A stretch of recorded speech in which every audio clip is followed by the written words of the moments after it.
वंदो गुरुपदे कंज कृपा सिंधु नर रूप हरि मामोतम पुंज जासु बचन रवि कर निकर। आप प्रगटे इस जगत में जीव काज सवारने। शब्द नाव बनाई सुंदर दुखित जीव उबारने। नम्रता और दीनता से भेंट प्रभु जी लीजिए। मैं हूँ शरणागत तुम्हारी दास अपना कीजिए। मैं हूँ शरणागत तुम्हारी चरणों में रख लीजिए। अपने सन्मुख विराजमान दिव्य श्री सिंहासन पर सुशोभित हमारे परम इष्ट देव श्री हजूर सतगुरु देवदाता दीन दयाल महाराज जी का परम पावन ध्यान अपने अंतर हृदय में एकाग्र करते हुए प्रेम सहित मिलकर बोलिए जयकारा। बोल मेरे श्री गुरु महाराज की जय। गुरुमुखो, एक पंक्ति जो हम सभी गुरुमुख जन अक्सर सत्संग में सुनते भी हैं और बोलते भी हैं कि सत्संग है मान सरोवर, सुखों की खान बंदे। सत्संग में ही मिलते हैं सचमुच भगवान बंदे। कि सत्संग वह मान सरोवर है या वो साधन है जो इस जीव को सुख प्रदान करता है, जहाँ पर पहुंचकर जीव अपनी आत्मा को उस परम पिता परमात्मा से एक रूप कर सकता है। सभी ग्रंथों में महापुरुषों ने सत्संग की महिमा बहुत गाई है। त्रेता युग में भगवान श्री रामचंद्र जी महाराज जी जब अपने वनवास काल में थे तो उन्होंने जब भीलनी को श्री दर्शन देने के लिए आश्रम पर कृपा करी तो उसे दर्शन तो दिए ही साथ नवदा भक्ति का भी उपदेश प्रदान किया। नवदा भक्ति का उपदेश देते हुए सर्वप्रथम पहले ये उच्चारण किया कि प्रथम भक्ति संतन कर संगा।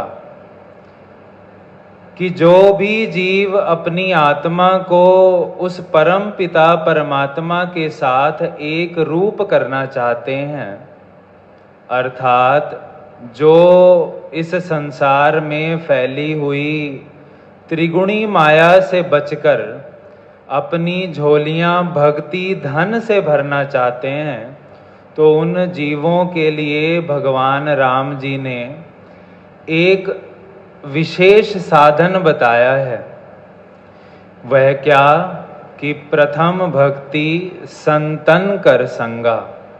कि उन गुरुमुखों का यह कर्तव्य है, उन जीवों का यह फर्ज है कि वह जब भी इस भक्ति मार्ग पर चलें और भक्ति के साधनों में जब अपने मन को लगाएं तो साथ के साथ अपने मन को सत्संग के साथ जरूर जोड़ के रखें। सत्संग उनके जीवन का विशेष अंग होना चाहिए। अब क्यों महापुरुष सत्संग से जुड़ने की प्रेरणा देते हैं, क्यों हमें हर दिन सत्संग में आने की प्रेरणा देते हैं, इसका उदाहरण हम अपने श्री सतगुरुदेव महाराज जी की इस पावन लीला से समझते हैं। हमारे श्री श्री 108 श्री परमहंस अवतार श्री तृतीय पातशाही जी महाराज जी के समय की बात है।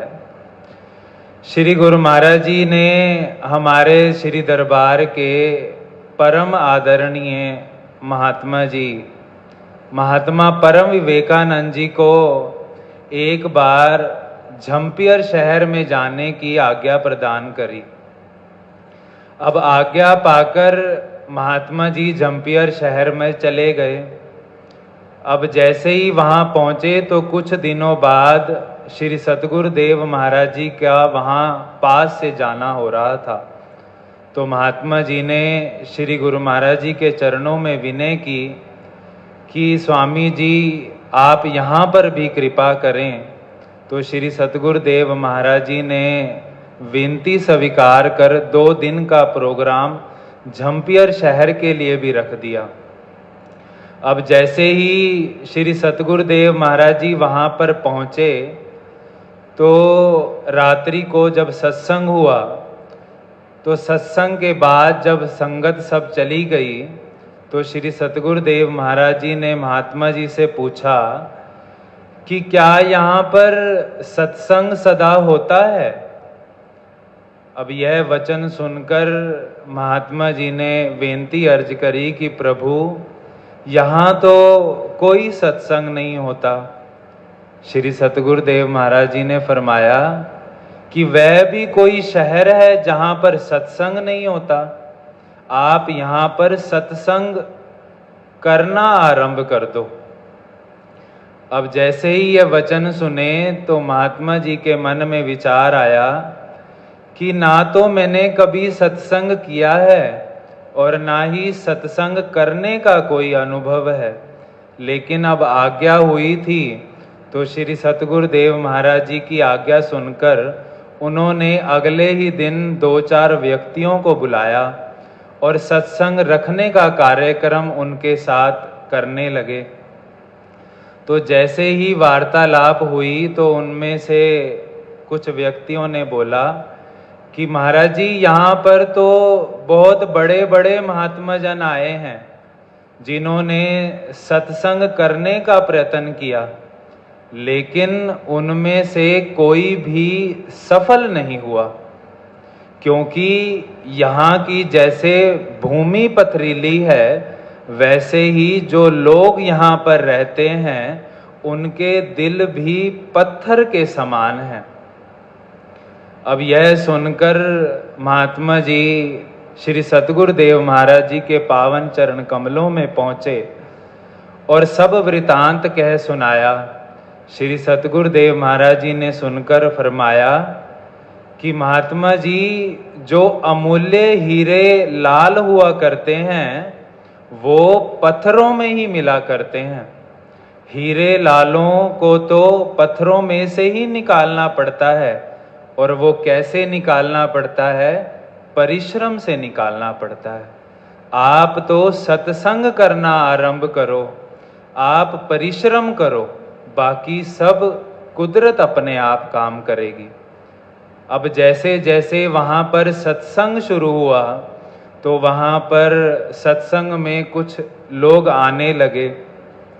अब देखते ही देखते यह श्री सतगुरुदेव महाराज जी के वचनों का ही प्रभाव था कि कुछ ही दिनों में वहाँ पर भक्तों की संख्या बहुत अधिक बढ़ गई, और वहाँ के लोग भी हैरान रह गए कि जो लोग सत्संग के नाम को सुनते भी नहीं थे वो यहाँ पर आकर सत्संग सुनते हैं।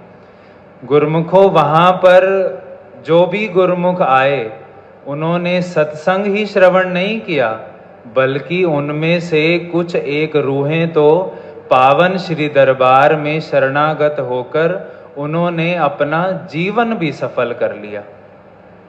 ये महापुरुषों की सत्संग की तासीर है, क्योंकि महापुरुष जहाँ भी अपने चरण छुआते हैं वहाँ पर बरकत ही बरकत होती है। जैसे वाणी में भी वर्णन आता है कि था सुहावा पवित है जिथे संत सभा, ढोई तिसही नो मिले जिन पूरा गुर लभा। वर्णन करते हैं कि जिस धरती पर, जिस स्थान पर, जिस देश में, जिस शहर में, जिस गांव में समय के संत महापुरुष अपने चरण छुआ देते हैं, वह धरती, वह स्थान पावन और पवित्र हो जाते हैं। वहाँ पर बरकत ही बरकत होती है। और महापुरुषों के ऐसे स्थानों पर जब सत्संग होते हैं तो उन पर, वहाँ पर उन्हीं गुरुमुखों को जगह मिलती है जिन पर महापुरुषों की कृपा हुआ करती है। तो गुरुमुखों, ये हमारा कितना परम सौभाग्य है कि महापुरुष जिस सत्संग की महिमा हमें समझा रहे हैं, वही सत्संग हमें नित्य प्रति सुबह शाम अपने श्री सतगुरुदेव महाराज जी के पावन चरण कमलों में बैठकर श्रवण करने का सुअवसर प्राप्त होता है। अब हमारा क्या कर्तव्य है कि जो भी वचन सत्संग में हमें सुनने को मिलते हैं, जो भी श्री आज्ञा सत्संग में सुनाई जाती है, या जो भी वचन हमारे श्री सतगुरुदेव महाराज जी अपने पावन वचनों में फरमाते हैं, उन वचनों की पालना करना ही गुरुमुखों का कर्तव्य है। अब गुरुमुखों का यही कर्तव्य है कि वह इस समय अपने श्री सतगुरुदेव महाराज जी की आज्ञा को सुनकर, उन पर मनन कर, अपने श्री सतगुरुदेव महाराज जी के एक एक वचन को, भक्ति के 5 नियमों की पालना प्रेम श्रद्धा से करते चलें और अपना यह लोक भी सुखी करें और परलोक भी सुहेला करें। बोलो जयकारा, बोल मेरे श्री गुरु महाराज के शुभ सत्संग की सभी गुरुमुखों को बहुत बहुत बधाई हो। बोलो जयकारा, बोल मेरे श्री गुरु महाराज की जय। सत्संग पसंद आया है तो इस चैनल को सब्सक्राइब करें और गुरुमुख जनता का अवश्य शेयर करें ताकि वह भी घर बैठे बैठे लाभ प्राप्त कर सकें। बोलो जयकारा, बोल मेरे श्री गुरु महाराज की जय। श्री आनंदपुर वासी भगवान की जय।